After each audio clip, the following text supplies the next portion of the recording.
hukumnya. Nah, ini termasuk juga nih. Ada ustadz kondang terkenal, terkenual.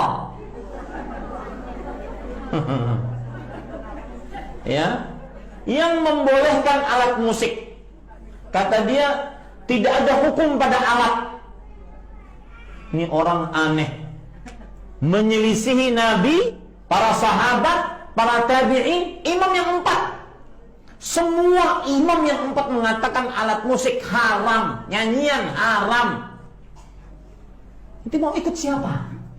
Dan anehnya kaum muslimin, ya, ini anehnya kaum muslimin. Wah, ini nih baru ustadz nih, belum pernah saya dengar ilmu sebelumnya.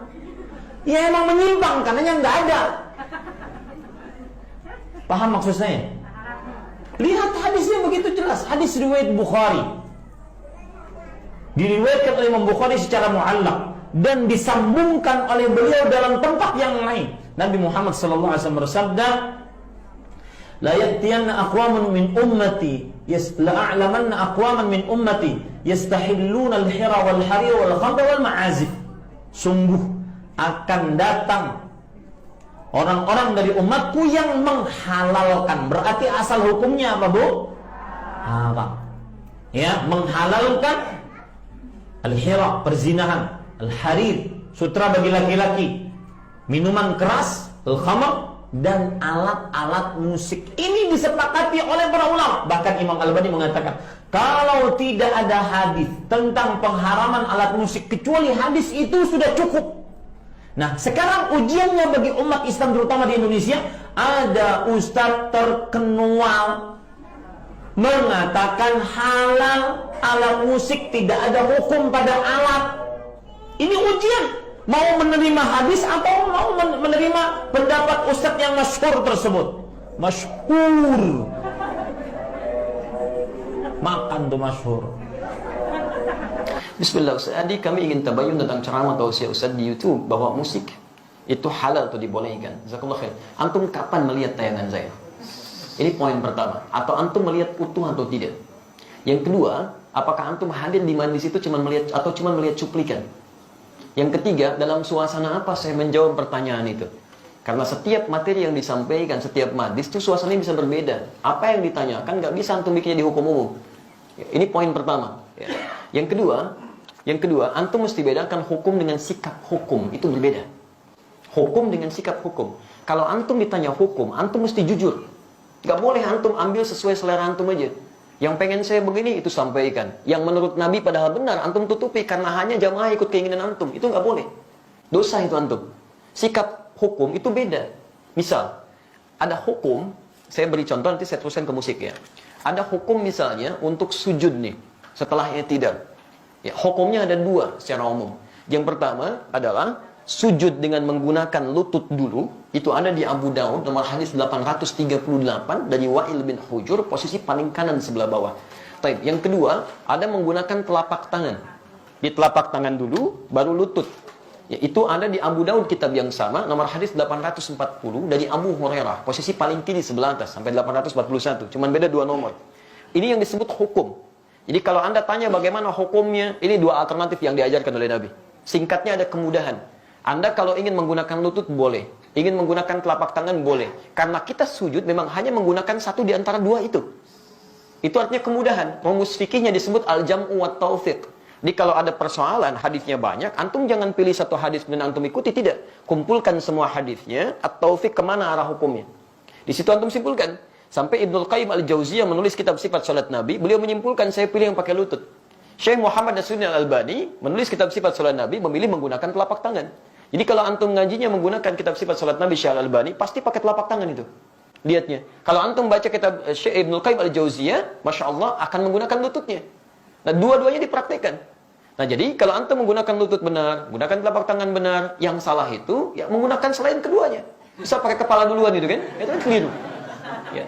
Dan diantara yang pakai kepala duluan belum apa-apa sudah rame gitu kan? Lihat orang pakai telapak tangan disebut ini salah nih, yang benar pakai ini. Mungkin antum ngambil salah satu aja.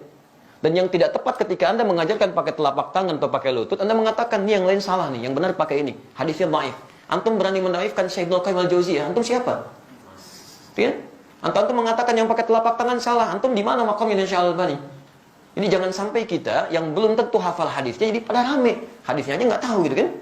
Ya itu hukum. Adapun sikap hukum itu pilihan antum terhadap hukum. Antum bersikap ingin menggunakan lutut, silakan. Bersikap ingin menggunakan telapak tangan itu silakan, itu nggak ada masalah di sini. Jelas di sini? Sekarang dari pemahaman ini, mari kita tarik kepada pertanyaan tadi. Musik apa sih hukumnya? Apa dulu musik tuh? Antum harus kenali dulu. Apa dulu musik? Jangan-jangan ribut masalah musik, antum sendiri nggak kenal musik. Antum menghukumi musik, handphone antum sendiri banyak musiknya. Ringtone, tone itu kan musik. Begitu bunyi, musik itu haram. Bunyi, teng-teng gitu kan. Masya Allah. Haram semua tuh di HP antum tuh. Antum harus kenali dulu apa itu gitu kan. Musik itu segala suara yang menghasilkan irama. Ingat ya, alhamdulillah saya sampai S2 itu spesialis saya di bahasa Arab. Saya senang tafsir Quran. Saya sangat cinta Quran ya. Dan alhamdulillah untuk memahami Quran saya harus paham bahasa Quran. Maka saya belajar di bahasa itu. Dan turunannya nanti ada pembahasan tentang syair. Yang di syair itu salah satu subbabnya pembahasan tentang musik. Karena unsur dari syair itu musik, salah satunya. Musik segala suara yang menghasilkan irama. Jadi setiap suara menghasilkan irama itu disebut dengan musik. Jelas di sini? Ini dibagi dua nanti. Ya, yang pertama, ada yang tidak menggunakan alat. Jadi suara. Dan orang Arab sudah terbiasa tentang itu. Maka ketika mereka membuat syair, di antara unsur syair itu salah satunya musik. Kalau antum belajar jurusan bahasa Arab, berbicara tentang syair itu pasti itu akan belajar itu. Di antaranya ada irama, musik di situ. Kalau diturunkan ada 16 rumus, disebut dengan bahar di ilmu arud. Ada bahar tawil, ada madid, ada rajaz, ada macam-macam. Dan sejak zaman jahiliyah sudah ada. Jadi begitu mereka bikin syair, tidak ada irama musiknya, itu disebut aib musiknya. Aib syairnya, celah. Bukan syair yang fasih. Ya, tawilun lahu dunal bukhuri fadailun fa'ulun mafa'ilun fa'ulun mafa'ilun kifanat min dzikra habibin wa manzili bisaqtul liwa bainad dakhuli fa hawmali. Selalu ada iramanya, membedakan satu dengan yang lainnya. Nah, pada yang seperti ini bahkan turun ayat Quran. Saya ulang ya, bahkan surah khusus yang membahas tentang kebiasaan mereka. Surah ke-26 disebut Asy-Syu'ara. Asy-Syu'ara itu jamak dari kata syair yang berarti pemusik, penyair. Enggak pakai penyair. Itu penyair. Saya ulang ya, penyair. Jamaknya Asy-Syu'ara. Tayyib, kalau antum baca nanti dari ayat 224 sampai ke ujungnya, singkatnya apa? Ada kebiasaan-kebiasaan mereka ketika ayat turun yang dicela oleh Quran. Dicela oleh Quran.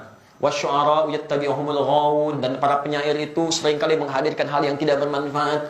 Wa hum fi kulli wadin yahimun, ada yang datang ke lembah-lembah nyari inspirasi sehingga ibadah ditinggalin. Datang ke lembah, jadi apa Pak? Jadi ilham. Kan ilham tetangga Bapak. Enggak, saya di sini.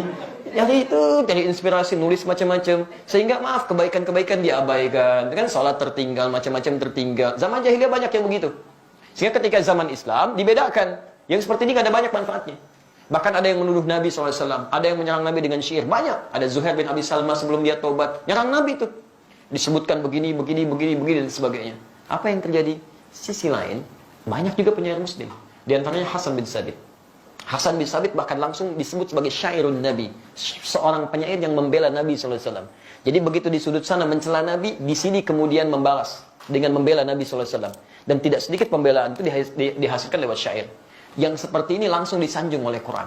Illal ladzina amanu, kecuali para penyair yang beriman kepada Allah Subhanahu wa taala. Yang dengan syairnya dijadikan untuk membela Islam dan mengangkat nilai-nilai kebaikan. Jelas di sini dulu? Ini sisi yang pertama. Jadi Anda bayangkan, Anda mesti fair di sini. Ada ayat yang mencela keadaan tertentu, ada ayat yang kemudian mengangkat nilai kebaikan di situ. Jelas? Bahkan Nabi SAW pernah kemudian meluruskan ketika seseorang memuji Nabi untuk mengkultuskan. Jangan sebutkan itu, sebutkan yang lain. Dan Nabi SAW ketika pulang dari perang Tabuk pulang, itu disambut dengan syair. Dan beliau diam. Tala'al badru alaina min thaniyatil wada'i, ya wajib syukru alaina, mada'a lillahi da'i.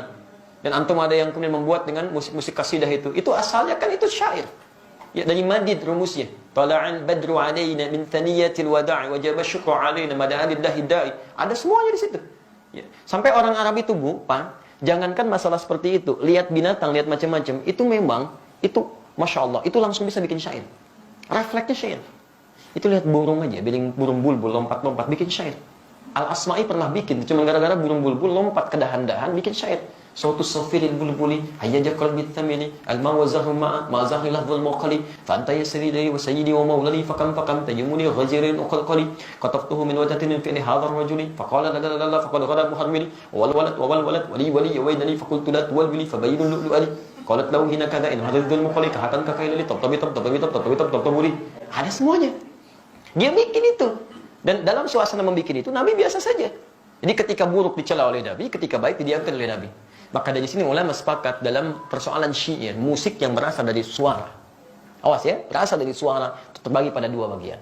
Ada yang dicela sampai tingkat keharaman ketika menjauhkan dari Allah Subhanahu wa taala, membuat diri lalai, makruh dengan kalimat-kalimat yang tidak pantas itu yang haram. Jelas? Tapi kalau yang dimaksudkan kalimat-kalimat kebaikan, sampai Imam Syafi'i punya syair disebut Diwan Asy-Syafi'i, ajakan pada kebaikan, ketaatan di situ, itu dibenarkan oleh para ulama. Tidak ada masalah di situ, yang disebut dengan hukum boleh. Jelas di sini?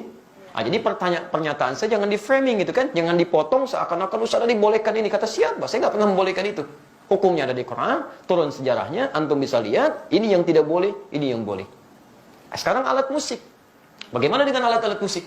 Antum bisa perhatikan kalau munculkan hadis-hadisnya, ada yang langsung dicela, bahkan didekatkan dengan zina.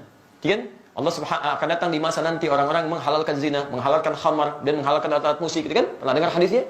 Tayyib, itu apa yang dicela? Hal-hal yang bisa menyesatkan kita pada keburukan, yang menjauhkan dengan Allah Subhanahu wa taala. Bahkan disebutkan oleh Nabi, seruling itu bagian dari panggilan setan, gitu kan? Karena ketika dia digunakan banyak orang maksiat di situ. Ya, minum khamar, ada yang mabuk-mabukan, ada yang berzina, ada yang macam-macam. Silahkan cek ya, silahkan antum cek. Setiap kali menemukan musik di tempat-tempat yang tidak baik, pasti turunannya maksiat. Itu yang jatuh haram di situ. Haram dan seterusnya. Tapi ada di antara hadis-hadis yang antum pernah lihat, bukankah pernah Nabi SAW datang ke rumahnya Sayyidah Aisyah? Baik, apa yang terjadi? Rupanya di situ sedang ada pesta yang diadakan oleh Sayyidah Aisyah. Sedang bergembira. Tiba-tiba ada dua di antara khadimahnya sedang bermain gendang gitu kan? Baik, tobul. Dia sedang kemudian bersyair. Datang Abu Bakar. Ketika Abu Bakar datang dikatakan, Abi mazmuri syaitani fi baitin Nabi sallallahu alaihi wasallam. Ini yang setan ada di rumah Nabi. Kata Nabi, biarkan dah ya Abu Bakar. Falikulli ummatin 'id. Karena setiap orang, setiap umat punya hari rayanya. Biarkan aja katanya. Jadi ada yang dibiarkan oleh Nabi, ada yang tidak diperkenankan. Tapi pembiaran Nabi itu juga bukan menjadikan Nabi fokus kepadanya. Nabi nggak fokus. Nabi nggak pernah misalnya pikirin itu, nggak pernah nikmati itu. Jadi beliau biarkan, tapi beliau nggak mencela. Jelas di sini? Ini menunjukkan bahwa pada hakikatnya Nabi tidak mengutamakan tentang musik itu. Yang walaupun itu dibenarkan sebagian yang tadi itu. Tapi kemudian beliau tidak hindarkan karena dikhawatirkan nanti umatnya malah fokus kepada hal demikian. Jadi ada yang dibenarkan oleh Nabi, tidak seketika dilarang dalam sifat-sifat yang seperti tadi. Adapun yang tadi alat musik yang lain, yang digunakan pada sesuatu yang maksiat, yang tidak baik, itu yang dihukumi haram oleh agama. Dan pada hakikatnya alat itu nggak ada hukumnya. Alat benda nggak ada hukumnya. Saya mau tanya apa hukumnya golok? Apa hukumnya pisau? Nah, antum belajar usul fikih dulu. Hukum itu tidak melekat pada benda. Hukum itu melekat pada amalan. Ingat, pada amal, bukan pada benda. Golok digunakan untuk apa? Kalau digunakan untuk sembelih hewan korban, maka hukumnya dia halal. Tapi kalau digunakan untuk, nah ini poinnya. Misal, ancam orang, bunuh orang. Saya kemarin ke Bali, Masya Allah. Ya. Begitu turun dari rumah makan, ada seorang, Ustaz, mohon Ustaz untuk makan hari ini aja, untuk makan hari ini aja. Tapi yang dipegang, golok, kemudian pisau, ditutup, bagi di hadapan ke kita. Begini, Ustaz, tolong untuk makan hari ini. Masya Allah. Itu luar biasa, kan? Itu luar biasa. Dia meminta dengan cara yang tidak elok, gitu kan? Walaupun kita paham maksud dia butuh sesuatu. Tapi dia katakan, ini loh pisau saya. Ini golok saya, gitu kan? Itu nggak boleh seperti itu. Itu haram hukumnya golok digunakan demikian. Jelas ya? Baik, jadi teman-teman, ketika saya ditanya hukum, saya jelaskan inilah hukumnya begini. Tapi kalau Anda tanya saya, apa sikap hukum saya? Kalau saya menjauhi itu. Saya jauhi gitu kan. Saya tinggalkan, saya jauhi. Sekalipun saya paham teorinya. Dan dari situ saya paham, orang barat mengambil rumus-rumus musik dari situ. Saya sampai hafal. Hafal saya rumus gitar, rumus piano, saya hafal. Karena mereka ngambil dari situ, saya pelajari itu. Tapi saya nggak pernah main begituan. Apakah kalau kita menghafal sesuatu, kalau tas disebut saya membolehkan? Belum tentu. C, D, F, G, A, B, C, D, F, C, D, F, G, D, F, G, A, B, C, D, A, B, C, D, F, G, A, F, G, A, B, C, D, E, B, C, D, F, B, C, D, F, B, B, C, D, F, B, C, D, F, B, C, D, F, B, C, D, antum aja belum tentu tahu tuh. Jadi kita membaca sesuatu bukan berarti kita masuk di dalamnya, tidak gitu kan. Untuk merumuskan rumus hukum yang boleh, yang tidak boleh. Antum mungkin biasa, tapi bagaimana dengan orang-orang yang profesi di dalamnya? Ada yang mengajar begini, ada yang begitu. Saya mesti berikan pendalaman hukum seperti ini. Tapi sikap saya seperti ini. Jelas di sini? Baik. Antum boleh tidak sepakat, tapi jangan sampai ketidaksepakatan itu menjadikan kita harus saling mencela. Itu nggak boleh. Nggak boleh. Dalam tidak sepakat itu nggak boleh mencela. Apalagi dalam hal sepakat, kan? Baik.